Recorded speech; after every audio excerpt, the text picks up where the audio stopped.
Hello YouTube and people of the interwebs, welcome back to another Doctor Who video. Today, Canon has been altered forever. Or at least, that's what you'd be led to believe if you looked at Twitter for more than 2 seconds. Benjamin Cook and a fantastic team have just yesterday, on the 23rd of December, released the War Games in colour. A new, I guess you could call it new adaptation of a very classic Doctor Who story. It was the first ever Regeneration story from William Hartnell into Patrick Troughton, and obviously it's had a modern revamp. But along with the modern revamp, there's been some new stuff added in, and, well, let's cut to the chase. It's become quite apparent now that a long-standing fan theory since, I think, basically the Master's first appearance has been that this guy here, the War Chief, is actually the Master. And we had that basically confirmed yesterday.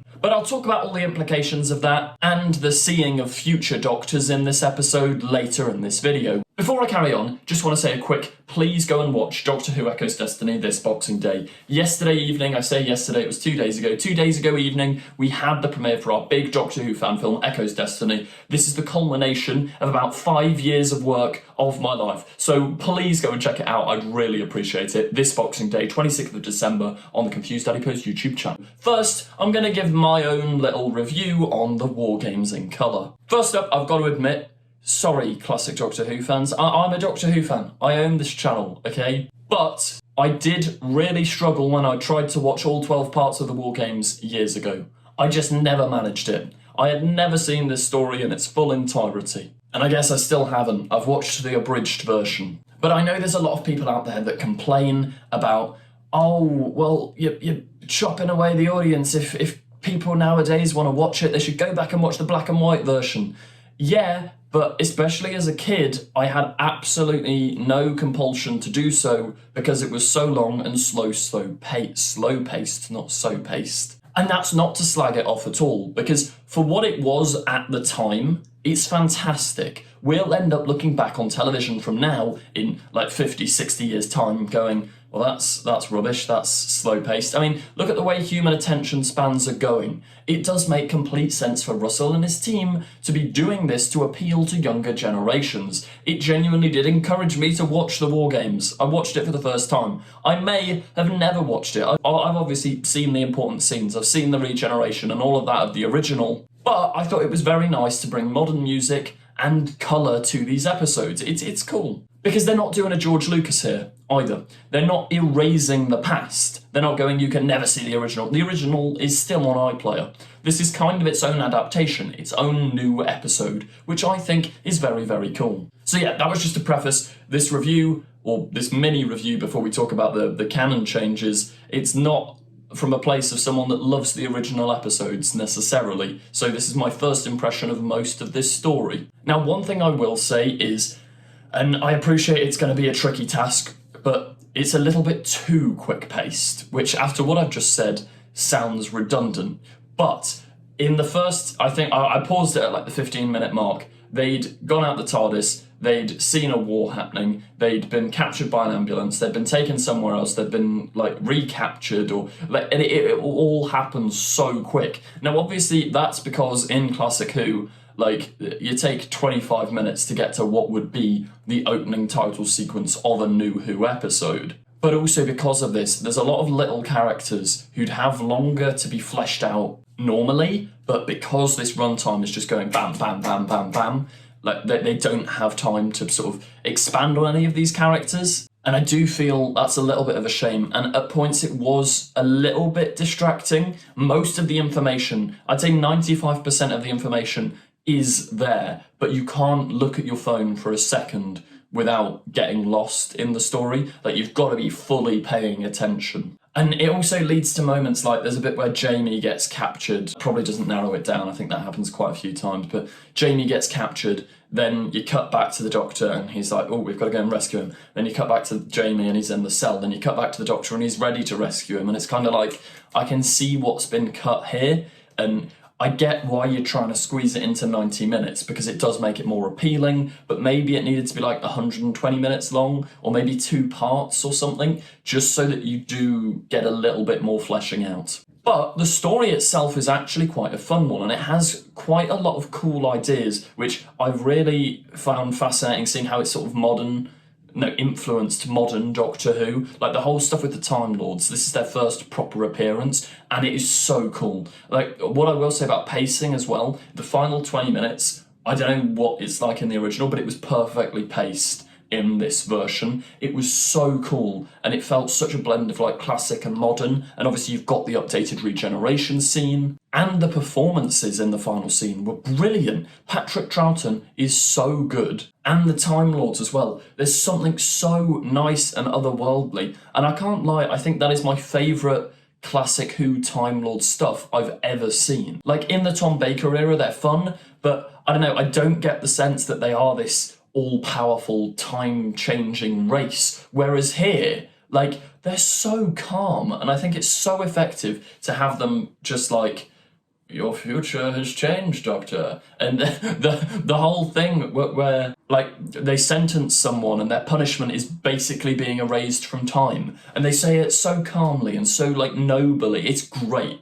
The Time Lords in this are fantastic, and whoever was doing the little, like, updated CGI model shots, brilliant. And the goodbye to the companions, like, spoiler warning, you've seen the episode. So the goodbye to Jamie and Zoe was so well done, so nice, and it felt really like, it was also, you know what, it has encouraged me to go back and watch, or at least skim through the original War Games, because I want to see how the adaptations are different. But yeah, it was such a nice scene, it was so well paced. The emotion was there, the heart was there. That's one thing I think Classic Who does somewhat lack. Once again, I'm not slagging off Classic Who because it's a product of its time, but it doesn't have as much character drama and depth. Like, that's what I love about New Who, is following the characters, seeing them change and grow, and it is heartbreaking to watch, like, Vicky, that's the wrong second Doctor companion, Zoe, be placed back with no memory of what just happened with her adventures with the Doctor, then for Jamie to be placed back and he just runs back into, like, war, effectively, after having that whole theming of the War Games. It's great, it's genuinely brilliant. Now for the big controversy, right? I will talk about the Regeneration stuff in a minute, but it's you can't not mention the War Chief, who is now basically confirmed to be the Master. That scene was so cool when the Doctor, like, they lock eyes and the Doctor's like, oh dear, like, I know this guy, and the Master theme swells and then the Doctor runs off and there's like a little chase. Like, that is literally, it's basically the first instance of a Master reveal before the Master was even a character. Because canonically, Roger Delgado is the first Master, but now, I mean, it is kinda your headcanon, because you could just go, it's the same musical cue used. Like, they did it in The Legend of Ruby Sunday for Sutekh at one point. They play a bit of the Master's theme from Series 10, and lo and behold, I don't think anyone is going to try and argue, someone will, that Sutekh is the Master. In fact, you know what, I'll pin your comment. If you can give me a convincing theory in the comments down below on how Sutekh and the Master are the same person, I'll pin your comment to this video. But it was, yeah, it was cool, it was nice. And I think as well, as I say, they lean into it, like, it doesn't have to be the Master if you really don't want it to be. I personally, yeah, he's the Master. It's cool, it works. And it was the reaction from the Doctor that sold me on that. When they lock eyes, he's like, run! And they run, and the music swells and it plays. And as well, you'll notice when the War Chief dies at the end, you start to hear a little bit of the Regeneration energy glimmer. And I thought that was such a nice touch. It ties it all in brilliantly, like adding in the Citadel of Gallifrey. Like, it makes old and New Who so cohesive. Really, really nice stuff. Now, I also want to point out with the Time Lord sequence, the only bit I didn't like was that when they're showing the Doctor the faces that he could have, they use New Who Doctors, and I don't really think that makes sense, because it kind of breaks canon, right? If you're showing this, saying this could be your potential face, and it's the 12th Doctor with the 12th Doctor's sonic screwdriver, does that not sort of overwrite the whole point of the 12th Doctor's arc of he chose that face because of Caecilius from the fires of Pompeii? Like the whole, why did I choose this face? If it was already predetermined. And you could say, oh, it's a guy that looks like the 12th Doctor, but it's literally him. He's got his sonic screwdriver. And that's another thing that really bothered me. Why on earth are these the most obvious photo, like promo photos, just stuck with a hologram filter on? Like, the CGI blended nice with the 1960s vibe, but I don't know, it looked a bit stupid. And they had their screwdrivers, and Jodie was posed with a pocket watch, and it's like, why would you do that? Like, even if they went for like a deep lore cut and used like Richard E. Grant's face, that would be incredibly funny. Something like that would be cool. I do get it, because it's nice, like the comments do correlate with the people. Like the, oh no, he's too old, or he's too young, all of that. That's a fun thing to do. But I don't know, it kind of felt like a bit of a fan edit rather than one for the sake of the story. And I think it would have been cooler to see potential faces of the Doctor that we never had. Maybe they could have picked actors from the 1960s that could have been the Doctor, like Ron Moody, or even Bernard Cribbins, or as I say, Richard E. Grant. That could have been fun, because it's like meta. But maybe that's just me being a massive loser nerd. Either way though, that didn't bother me too much. I mean, it does kind of mess around Canon, break it a little bit, because, yeah, and also the David Tennant picture, like, the minor thing here. Okay, this is such a nerdy complaint, but why do you use the picture from Day of the Doctor where he's got emo hair?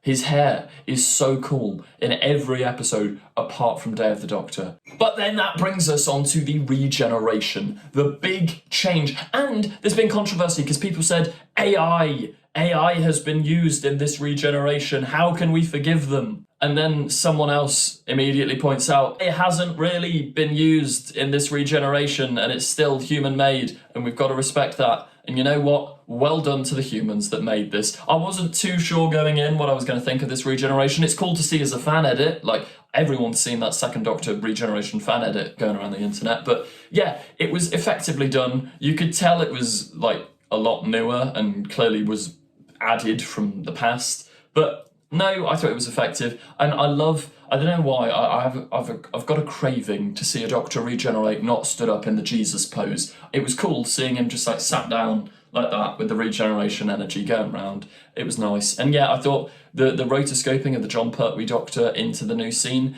it's been upscaled with a bit of AI, but it is not an AI creation. Like, it's not like people typed in John Pertwee regenerating to get that image. It's still human-made for those of you that are worried.